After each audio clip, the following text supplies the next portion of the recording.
Okay, so we've gone through Qingyi's Mindscapes briefly in my full Qingyi guide, but with that already sitting at a whopping 20 minutes, I wanted to make a separate video to do a proper deep dive on them to give you guys a clearer idea on the differences in power level at each Mindscape in case you were considering getting them.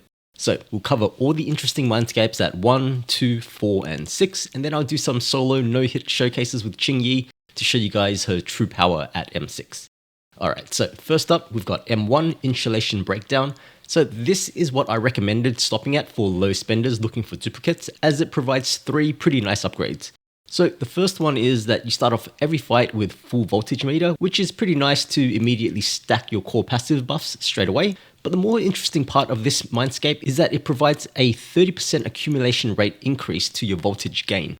So this doesn't actually seem to lead to a linear 1-to-1 30% reduction in time taken to max out your meter. So the way that I tested this was by starting the timer at exactly the moment that we land a blue hit, since the voltmeter only builds off of electric attacks. So I choose to measure it by frames instead of time for a more accurate comparison, and we snapshot the frames at the first instance of a flash of the bar, since this signifies that we've hit a breakpoint. So that's 135 frames for an M1 Qingyi to reach 75%, compared to 177 frames for an M0 Qingyi. Then at 100%, we also get another white flash on the meter, so this time it's 210 frames for an M1 Qingyi and 265 frames for an M0 Qingyi. So calculating the difference in frames as a percentage, you're looking at about a 20% reduction in the time taken to charge your bar up. And while 20% is still good, it is unfortunately not as nice as the 30 that we were hoping for. Anyway, I'll let the animation play out a few times here in real time so you guys can get a feel of the difference between the two.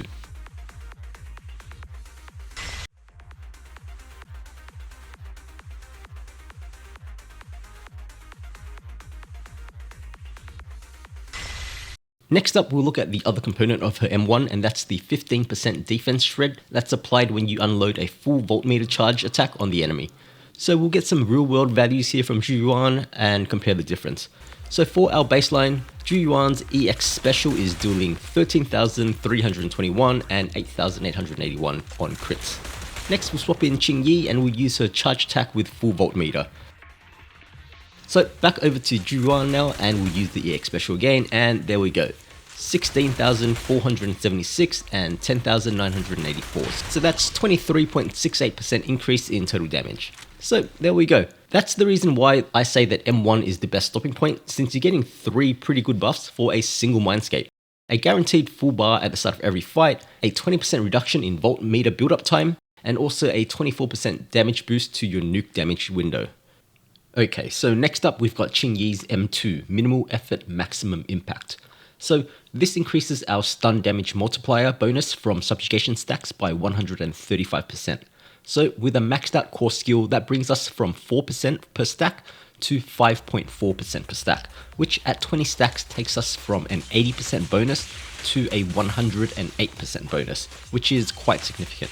So we can see here that when we use someone like Anby to land a stun, then the base stun damage multiplier value is 150%.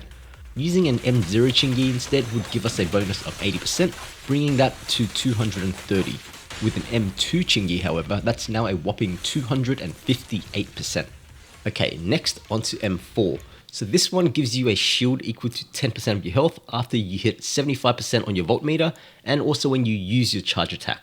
So I'm not really a big fan of this Mindscape. I mean, it's nice to have it when things go wrong, but you really shouldn't be getting hit with Qingyi anyway. I'll just leave some footage on screen here to show how it works. This level 7 Fabawadi is hitting me for about 800 to 1000 damage, so the shield is enough to block one hit. It doesn't provide any sort of interrupt resistance though, which would have been a game changer, so you still ideally want to be dodging even though you have the shield on, since you don't want to get knocked around. Okay, and now lastly our M6, and oh man, this one is insane. But let's talk about the resistance shred first, since that's the less cool component of the Mindscape. So after using her charge attack, you shred 20% resistance for 15 seconds. So in terms of numbers, this is what it looks like. Once again, our baseline for our Zhu Yuan EX special is dealing 13,321 and 8,881 on crits on the enemy. And now, after Qingyi uses her charge attack, we're doing 20,664 and 13,776. So that's a 55.13% damage increase from M0. And then once you factor in the 258% stun damage multipliers, then you start to get some incredibly disgusting numbers. Now, let's talk about the more interesting part of this M6. And holy crap, this is such a fun mindscape. When it says here that it greatly increases your interrupter level on charge attacks, they weren't kidding. Pretty much everything that was once uninterruptible is now interruptible. So let me show you guys some examples of enemies that are now interruptible. So first up, the Wanted Enforcers are pretty well known for being hyper aggressive and uninterruptible throughout all their animations. Well, that's no longer the case. Next up, we've got the Dullahan's charge attack. That's also now interruptible. And then we've got everyone's favorite, Thanatos. Their charge attack is now also interruptible. And then over in the Fabawadi fights, we can now knock it out of pretty much everything as well, such as the stomp attack.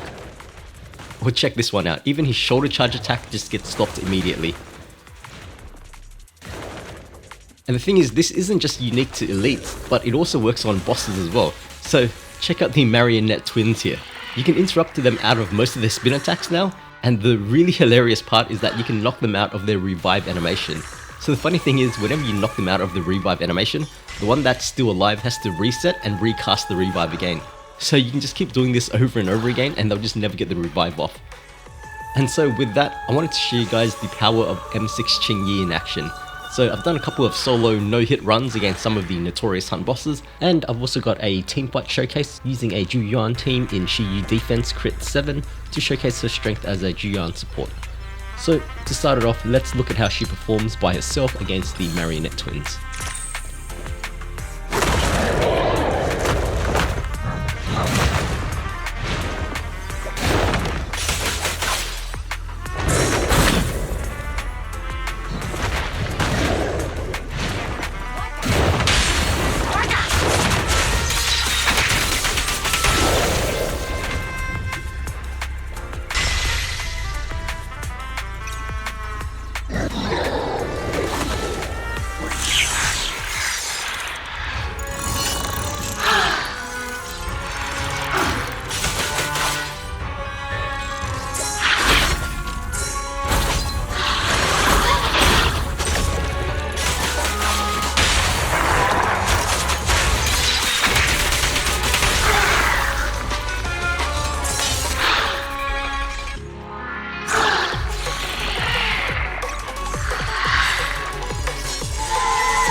Alright, and then next up we've got my solo no-hit run against the Corruption Complex. So unfortunately this boss can't be interrupted as he doesn't seem to have any interrupt animations.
Okay, and here she is in Crit 7 running alongside an M1P1 Ju Yuan and an M6 Nicole.